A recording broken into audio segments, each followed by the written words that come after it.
Good morning to the Honorable Ministers of the Council, members of the media, online viewers, radio listeners via St. Martin Gov Radio 107.9 FM and respective radio stations island-wide. I'm Rolika Roach and welcome to the live Council of Ministers press briefing for today, Wednesday, October 27th, 2021. At this time, I would like to invite the Minister of Public Health, Social Development and Labor, the Honorable Omar Otley, to address you. Minister Otley, you have the floor. Thank you, Rolika. Good day to my honorable colleague, Minister of Finance. Good day to the members of the media, the viewing and listening public. Today I'll be very short. I'm happy to announce that St. Martin has 39 active cases. I wish it was 0, but I'll take the 39. We do have it contained at this moment. I do hope that we continue to head in the right direction, continue our protocols. Let us continue to promote whether it's vaccination or boosting our immune system.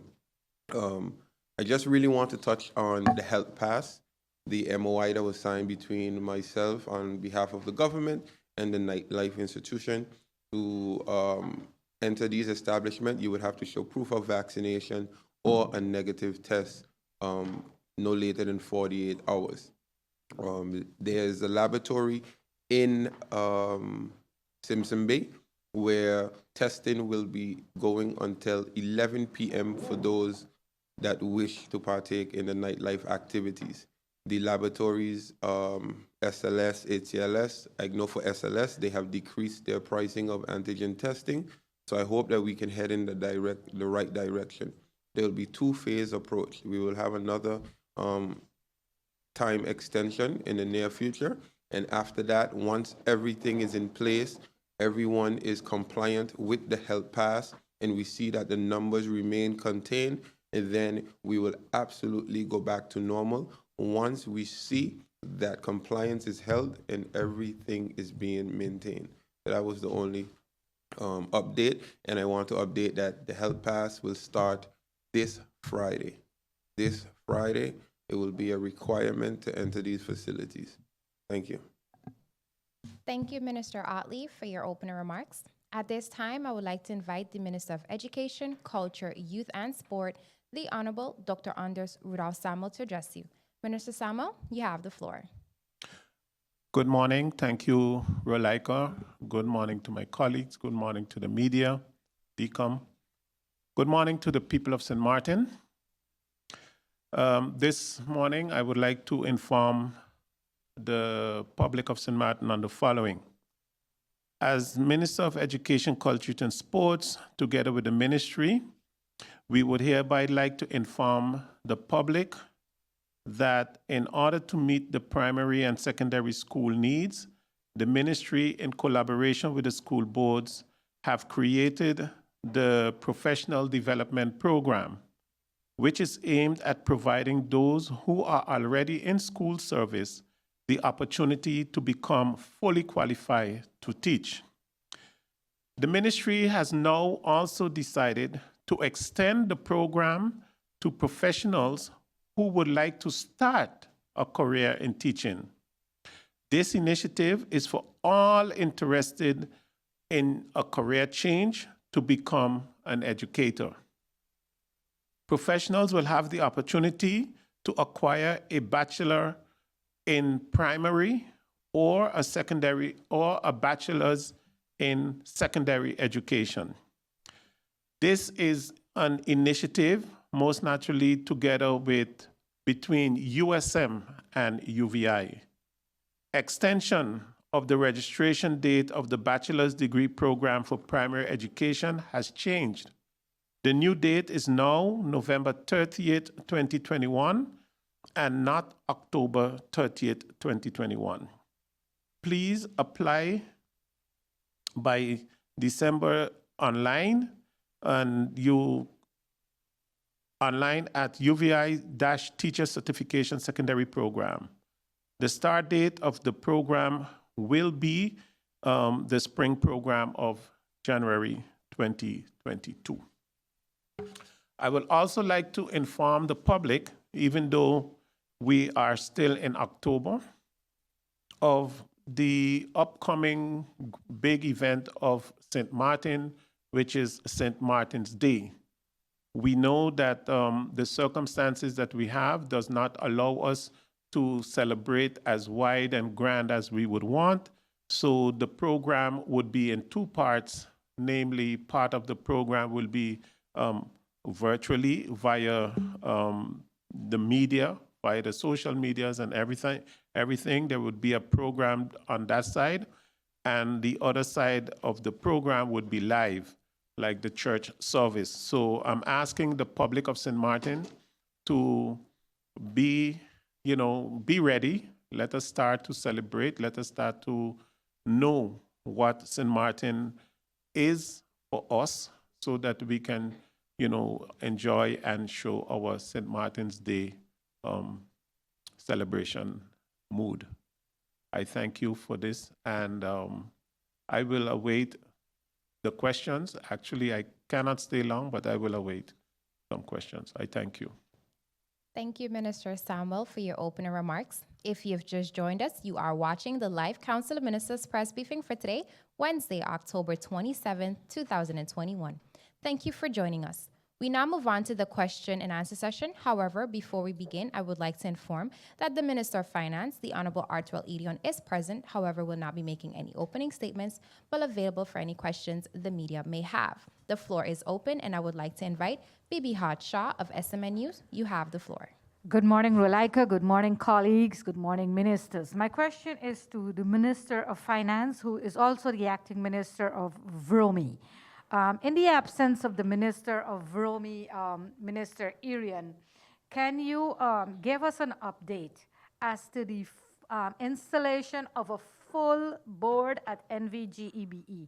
My understanding is the last two old members resigned last week.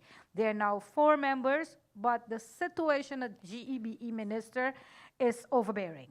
Can you at least give us, shed some light as to when things will get to normal and when there will be a full 7 board appointed? Good morning to my colleagues, good morning to the media, good morning to the people of St. Martin. In regards to the GB board, you are correct. We did have 4 new members appointed, and then we still have 2 members. And obviously, if we still have 2 members, we will not be able to get a full 3 extras. We have 1 current vacancy available. No, we didn't have any members resign last week, so that is not the case. So we have now currently 6 board members and then 1 vacant one.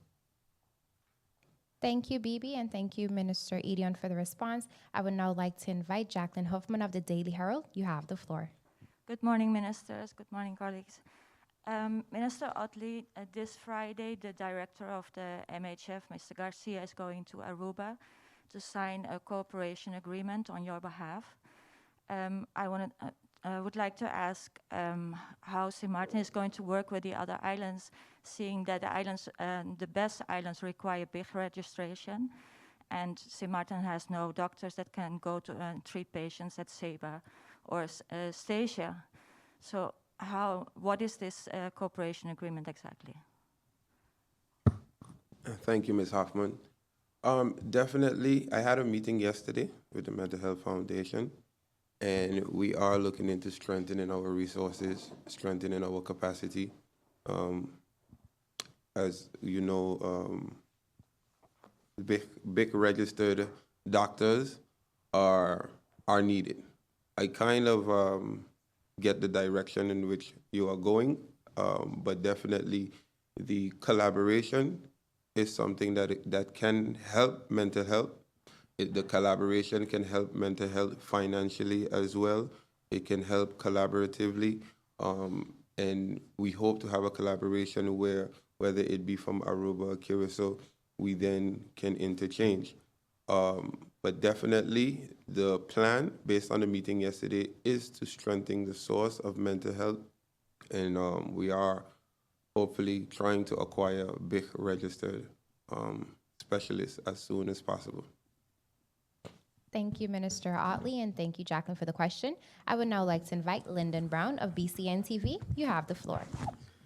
Good morning to the people of St. Martin and the ministers that are present here today.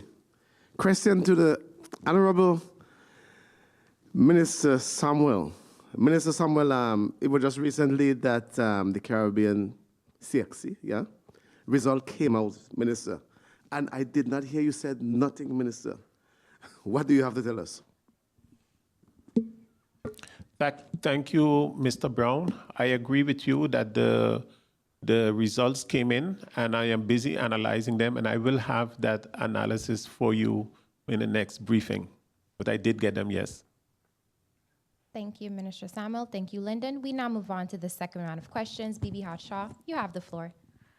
Minister Otley, my question is for you. My colleague touched on it just now, MHF. Can you explain us how the system works, not only for just the big registration doctors, for psychologists in particular? My understanding there is 2 psychologists at MHF, both of which are under investigation for the people that died. Now, the information that reaches me is that the ministry now signing another decree for another psychologist that is not even English speaking.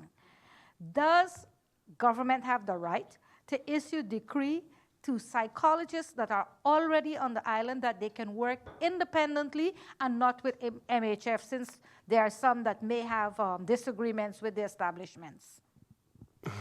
Again, I know where you're going as well.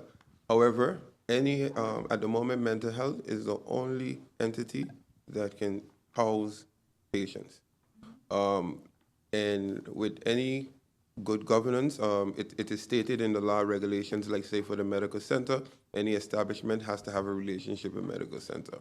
It is not necessarily stated exact for mental health, but we do require a relationship with mental health, an amicable working relationship with mental health. And I can tell you that, both parties are willing to discuss amicably. All right, so if that's where we're going, that's the most I can say about it. Thank you, Minister Otley. Yes, because I'd like to get a follow-up, because I don't know if the minister understands. What I'm asking you, Minister, is there a possibility for psychologists residing on the island to be able to work independently? I'm not saying to house patients, but at least to see patients. That's what I'm saying. So it's based on, number one, our FTEs. Our FTEs at the moment say that the island can have 3.2 psychologists. To 3 persons, 1 person half-time, or however it may be. The Council of Public Health would then advise if there's a need for an increase. Once the Council of Public Health see this need, the minister is the last person involved with this process of the increase.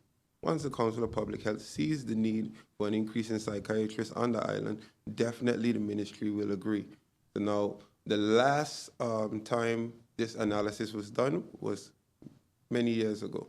So they are in the process right now as we speak on re-evaluating the process to see if there is a need for an increase. Once this is finalized, definitely the ministry is all for the expansion of care, definitely. I am for the expansion of care. So I hope that answers your question. Thank you, Minister Otley, and thank you, Bibi, for the question. I would now like to invite Jacqueline Hoffman. You have the floor. Thank you. I would like to ask a follow-up question about what you just said about the finances. This month, the tax office in Curacao froze the finances of the SVB for the foundation, so the mental health facilities in Curacao couldn't pay salaries to the staff this month. In Aruba, they're also financially crippled. And in the best islands, St. Martin cannot work with because of this big issue. So, and St. Martin just received MHF 8 million from the World Bank. So finance is not really something that St. Martin needs at the moment. Maybe it's more expertise and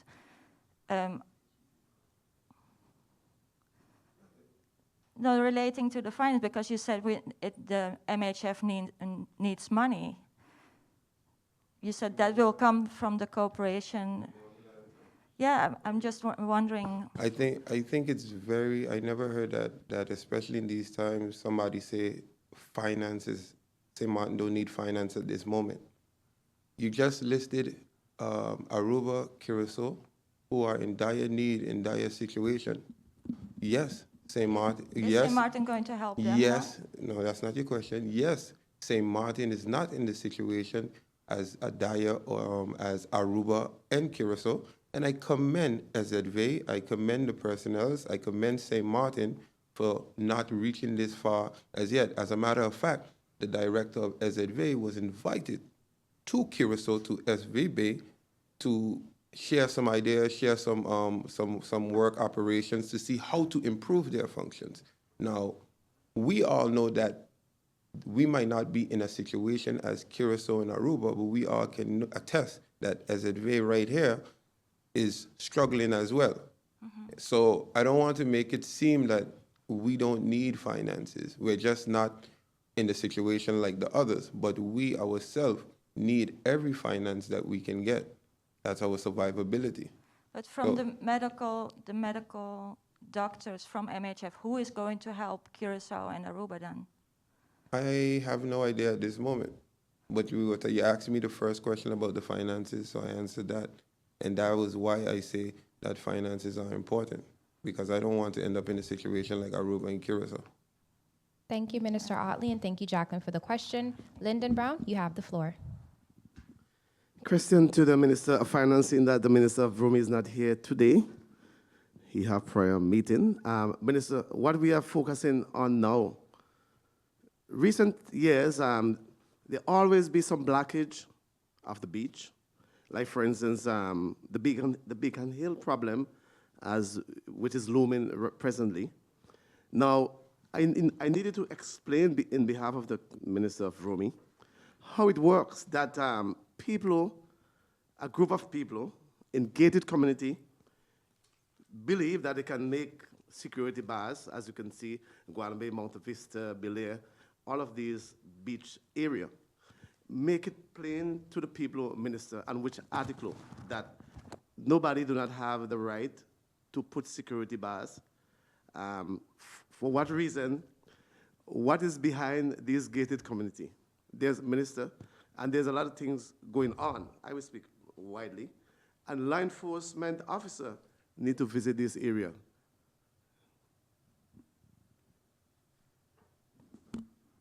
Sorry, I heard a lot of statements, but I didn't get your question. What is your specific question, Mr. Brown? The question, who have the right, what are the rights for the people to put security bars like Guanabay? It have been removed, Guanabay. Mount Vista have been removed. Belair have been removed. Beacon Hill have been removed. Give the people the articles that they can follow. What is government standpoint? What is the law on these matters? Okay, so again, I still don't get your question fully, because you referred to beaches at first in regards to Beacon Hill and so forth. So yes, there is a beach policy that purview falls within the Ministry of TIAT. So I will let the Minister of TIAT mention that when he is back. In regards to access to the beach, I believe that's also part of the policy in our laws that we should have access to public beaches. And in regards to private property and their security, I don't believe government has a say in how persons or individuals protect their homes or their property. Thank you, Minister Edion, and thank you, Lyndon, for the question. We now move on to the third and final round of questions. Bibi, you have the floor. Thank you, Rolika. Minister Otley, I think I would ask a question that my colleague was asking about mental health and the finances that she said they're getting. I think she said that mental health got 8 million. I believe the World Bank approved 8 million, but did they get this money that would put them in a better financial standing than Aruba and Curacao? You are absolutely correct. It was approved. At the moment, they did not receive the funds. Thank you, Minister Otley. Jacqueline, you have the floor. Minister Irion, is it correct that St. Martin doesn't have E-zones? Like the E-zones, like in Curacao, there are 6 E-zones for companies, like with the regulations. Is that not for St. Martin? What's the reason why? Yes, so we currently don't have any E-zones, and one of the reasons, I don't know why it wasn't done in the past, but I know currently It's not something. It's not very popular in all the new regulations in regards to countries being a tax haven and so forth. So that I don't have the exact answer right now, but I know in the past it just never was done. And now with all these, the FATCA, AML, and the CRS and so forth, it's not. It's how you set it up, basically. If you look at it in the Caribbean also, you see it getting less and less and less. And even the way that it's set up in Curacao or a few other islands, you aren't seeing other islands implementing it either. Let me put it that way. So, but I could get an exact answer for you on why it's not a favorable thing in regards to international regulations. Can I ask one follow-up? Thank you, Minister Edian. Unfortunately, we'll have to continue as we are pressed for time. I would now like to invite Lyndon Brown. You have the final question. Final question to the Minister of Health. Minister of Health, did you give the Carnival Foundation the authority to mandate vaccine in the festival village for booth holders? And if they do not comply, they will be out. Can you make this clear for us, please? You're asking me a question based on a rumor. The Carnival Committee never mandated vaccines for the booth holders. There are stipulations. There are vaccination or tests every 48 hours. That's the rules of the Carnival. That was presented to me in their safety plan. And I think it's a very good safety plan. And with a plan like that, not only for the booth holders, this is for everyone involved, all stakeholders, being participants, being the crowd, anyone that wants to enter the Carnival Village. The plan is either you show proof of vaccination or a negative test. I think if it's antigen, 48 hours, PCR, 72 hours. Sounds good to me. This is a safety protocol. But there's an uproar right now. People plan to... Thank you, Minister Otley, and thank you, Lyndon, for the question. Minister Otley, did you have anything else to add? Okay. Members of the media, this does bring us to the end of the question and answer session. Any further questions can be sent to the Minister's Cabinet in writing. Honorable Ministers of the Council, members of the media, radio listeners, and online viewers, this brings us to the end of the live Council of Ministers press briefing for today, Wednesday, October 27, 2021. For rebroadcast, tune into St. Martin Gov Radio via 107.9 FM, Telem's Tel TV Plus, the official Facebook page of the Government of St. Martin, the YouTube channel Government of St. Martin, and St. Martin Cable TV channel 115. For video on demand, log on to the official Government of St. Martin's YouTube channel. On behalf of the Department of Communication and the Government of St. Martin, I'm Rolika Roach and wishing you a pleasant day further.